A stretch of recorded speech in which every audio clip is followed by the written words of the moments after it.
Olá, sejam bem-vindos. Hoje nós vamos falar sobre como desenvolver a fala em crianças com TEA, baseado nos 3 princípios de mediação para o aprendizado.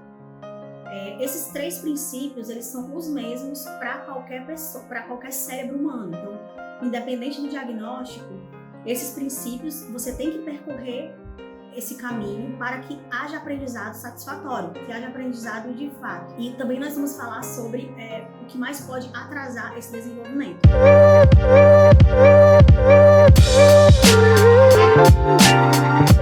Para quem não me conhece, meu nome é Anne Rocha, eu sou psicopedagoga e mãe homeschooling e ajudo a acelerar a alfabetização de crianças com transtornos de aprendizagem ou que estão atrasadas nesse processo. Bom, essa normalmente é a maior causa de sofrimento dos pais, né? Essa tentativa de comunicação frustrada. Porém, essa comunicação ela pode ser cada vez mais frequente se forem transformados em hábitos, tá? E aqui a palavra hábitos já é uma palavra-chave dessa aula, né? Se forem transformados em hábitos, algumas condutas da rotina, segundo esses princípios de mediação de como o cérebro humano funciona quando aprende. E isso, como eu falei antes, não depende do diagnóstico. Independente do diagnóstico, existem passos para o aprendizado que são os mesmos para qualquer pessoa. No autismo, a criança tem a capacidade de aprender como qualquer outra criança, claro. Só que nesse caso, o mediador vai agir de forma diferente, que é conforme as características desse perfil de criança, tá? Que é uma personalidade mais introspectiva. Por isso se fala no espectro, né? Que compromete essas questões sociais. Então, essas características, elas tendem a permanecer. Por isso se fala que não se pode sair do espectro. Será que não? Né? Então, a gente vai falar nisso em outra oportunidade, mas essa característica de introspecção e autorreferência, ela normalmente é uma característica, né, mais marcante, porém o aprendizado se estende até o fim da vida, né, por conta da neuroplasticidade. Então, enquanto você estiver vivo, o ser humano vai continuar aprendendo. Então, existe uma conduta entre o mediador e o aprendiz que deve ser respeitada para que haja aprendizado efetivo. E essas condutas, elas devem ser ajustadas para crianças, para todas as crianças nos seus respectivos transtornos. Mas ela, como eu falei, ela tem que passar por esses passos. Baseado nessas características particulares que mudam de criança para criança. Então, assim, não é da mesma forma para todas. Não existe, assim, uma fórmula mágica, como as pessoas costumam dizer, olha, faz isso, isso. Não é dessa forma. Como, né, tem várias pessoas que tentam dizer que você tem que fazer exatamente a mesma coisa para todas as crianças. Isso não é verdade. Porque as coisas tem que ser... O aprendizado, né, a informação, a mediação, ela tem que ser adaptada para que a criança aprenda. E isso, quanto mais com perfeição você fizer, né, quanto mais próximo do ideal, vai se tornar uma coisa mais benéfica para a criança. Então, tem crianças que têm uma característica X e outras que têm uma característica Y. As duas nós tratamos de formas diferentes porque elas têm características diferentes. Elas são pessoas diferentes. São duas crianças que têm rotinas diferentes, pensamentos diferentes, gostos diferentes. Mas se você souber, né, como acontece o aprendizado, como deve ser a mediação, você vai saber se ajustar a qualquer criança. Que vocês prestassem atenção, né, nisso que eu vou falar. Para haver aprendizado, deve existir uma motivação. Esse é um dos princípios, motivação. E essa motivação tem que ser intrínseca, independente do diagnóstico da criança. Então, numa interação onde há autismo, é mais fácil persuadir... Numa interação onde não há autismo, é mais fácil persuadir a criança do que ela vai aprender. No caso do autismo, tá? Você parte do que existe de motivação na criança. Por isso que no início não faz sentido que esse estímulo para falar seja uma tentativa de socialização, né? Isso estará em um segundo plano, pois essa é a maior dificuldade no autismo, né? Essa socialização. Então, para chegar à fala social, o cérebro da criança com TEA, ele precisa antes disso, fazer algumas sinapses. Ou seja, ele precisa aprender alguma coisa ou se habituar, né? Outra vez que eu falo gatilho, né, de hábito. Então, assim, como existem pessoas introspectivas, no autismo essas características são mais marcantes, né? Essa característica de introspecção é mais marcante.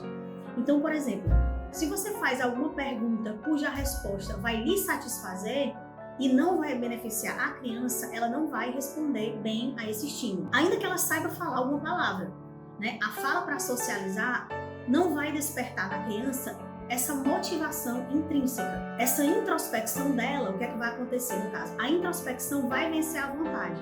Então, a vontade no autismo, ela precisa ser olhada com lente de aumento, porque ela pode ser mais forte e pode ser mais fraca.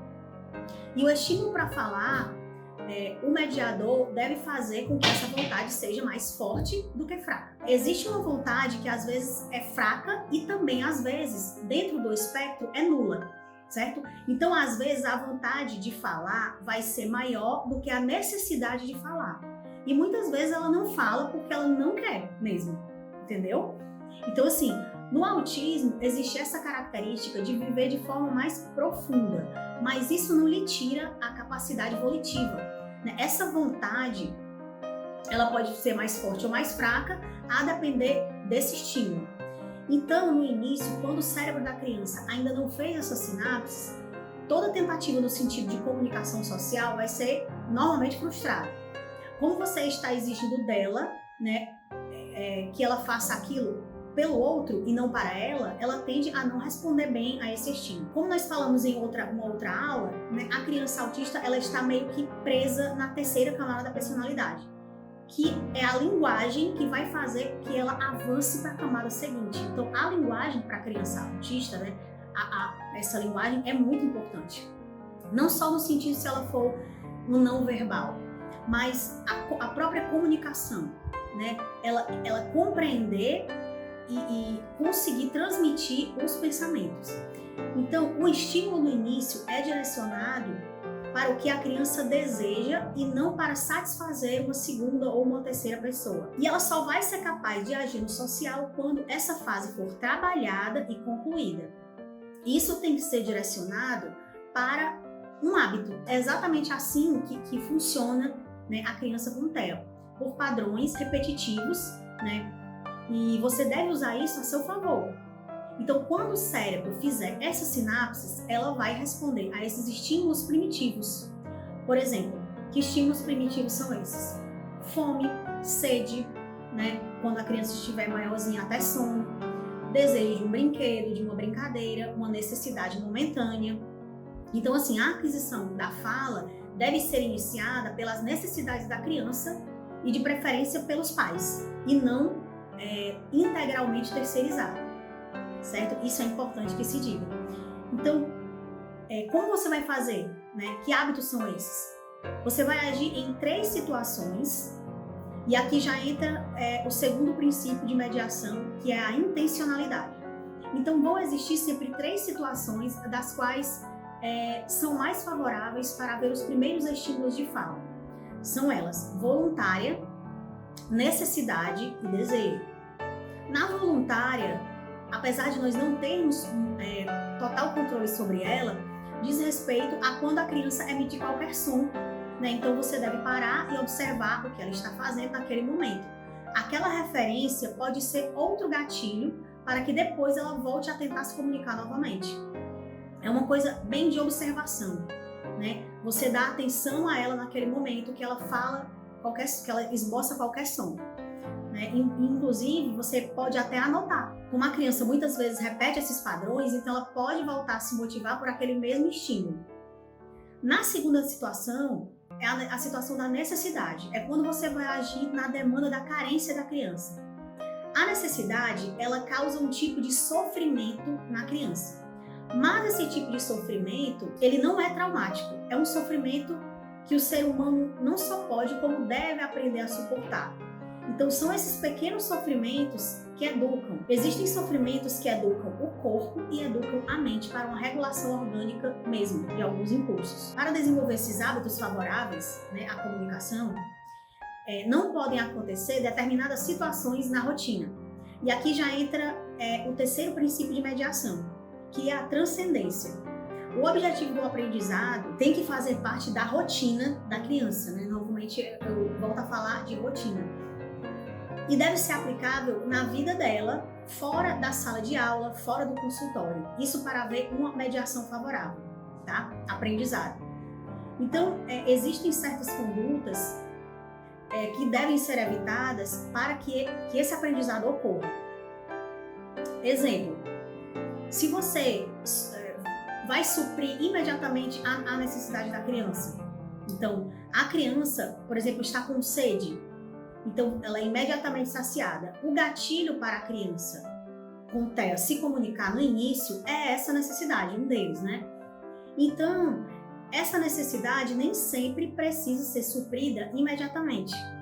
Antes de vir a questão do autismo, a gente deve lembrar que é só uma criança, né? Ela pode fazer birra, ela não aprendeu a lidar com as emoções direito. Então, às vezes, só se olha para a CID, né, para o autismo, e não para as demandas normais de uma criança, que no geral são muito grandes e exaustivas. E muitas vezes são as mesmas. Então, se você suprir a necessidade imediatamente, o gatilho primitivo da birra, ele volta a fazer, né? Como qualquer outra criança, inclusive. Né? Então, muitas vezes, não é autismo, mas é o comportamento normal da criança. Existem casos menos favoráveis ainda, quando antes mesmo que a criança manifeste essa necessidade ou desejo, os pais se antecedem para colocar à vista da criança tudo o que ela vai precisar. Então, eles se antecipam à necessidade, né? Nesse caso, o estímulo primitivo para criar essa sinapse na criança não vai acontecer, porque não há oportunidade, né? Eles foram anulados. Não existe uma tentativa de comunicação, porque não existe essa necessidade de haver. Então, existe uma comunidade, que isso eu queria até comentar nessa aula com vocês, existe uma comunidade que reforça muito essa questão do sofrimento dos pais. Não há dúvida que há sofrimento, que a demanda é muito grande, né?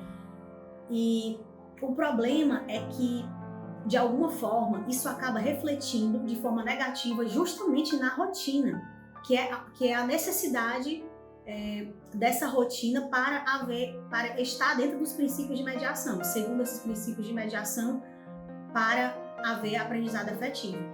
Então, a atividade mais diligente dos pais é necessária, porque se cria dentro da rotina estímulos favoráveis e não só no consultório. Indiretamente se cria, se nós formos pensar nessa comunidade, né, cria-se uma crença de que essa mediação seria mais efetiva se ela for terceirizada. Isso não é verdade. Até porque, estatisticamente, há mais evidências de melhoras dos sintomas quando essa rotina é empregada pelos pais. Mas ninguém falou que era fácil, né? Então, a gente, nesses tempos que nós vivemos hoje, a gente tem que falar algumas coisas, porque as pessoas, elas se vitimizam demais, né? Então, a gente tem que muitas vezes dar um empurrãozinho. Olha, existem evidências que isso acontece mais favorável quando os pais tomam as rédeas também. Então, isso é preciso que se diga. Não deixar a coisa totalmente terceirizada. Então, assim, o principal desejo dos pais, que eu acredito, e eu falo muito com pais de crianças com TEA, a longo prazo é a independência da criança. Então, essas ações, que elas são desfavoráveis, por mais que sejam difíceis, né, elas devem ser coerentes com esse desejo. As ações deles devem ser coerentes com o desejo. Então, você deve educar a criança para ela suportar pequenos sofrimentos da rotina. Diferente de uma criança que você não está esperando dela a comunicação, você pode deixar tudo disposto para ela fazer sozinha, e isso você pode chamar de independência. No caso da criança com TEA não verbal, não é independência, mas será um fator condicional, no sentido de condicionamento, de Vandet, né? De Wilhelm Vandet, né? Então, assim, o cachorro, por exemplo, né? Vou dar um exemplo. O cachorrinho sabe que a água está ali e ele vai para buscar, né? Então, nós precisamos da comunicação para sermos verdadeiramente independentes. Ou seja, sempre que ela quiser vai estar disposto, mas e se não tiver, né? Aí o problema. Porque ela não poderá se comunicar. Então, nesse caso, se perde grandes oportunidades, principalmente nos primeiros anos de vida, fazendo esse condicionamento por antecipação, tá? E a terceira situação é agir no desejo. Então, o desejo diz respeito aos gostos particulares da criança, e aqui entra uma questão muito importante, que é onde pode estar a genialidade do autismo. É você conduzir aquela criança a ser a melhor versão dela, a partir da descoberta da habilidade natural dela, entendeu? Inclusive, esse é o principal papel do educador, tornar a criança a melhor versão de si mesma. E especialmente no caso do autismo, isso pode ter um desdobramento incrível, né? Por conta do hiperfoco.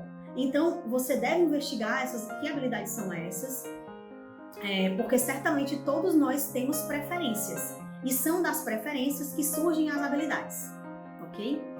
Então, todo terapeuta deveria fazer uma longa lista desses gostos por brinquedos, cores, comidas, bebidas, brincadeiras, né?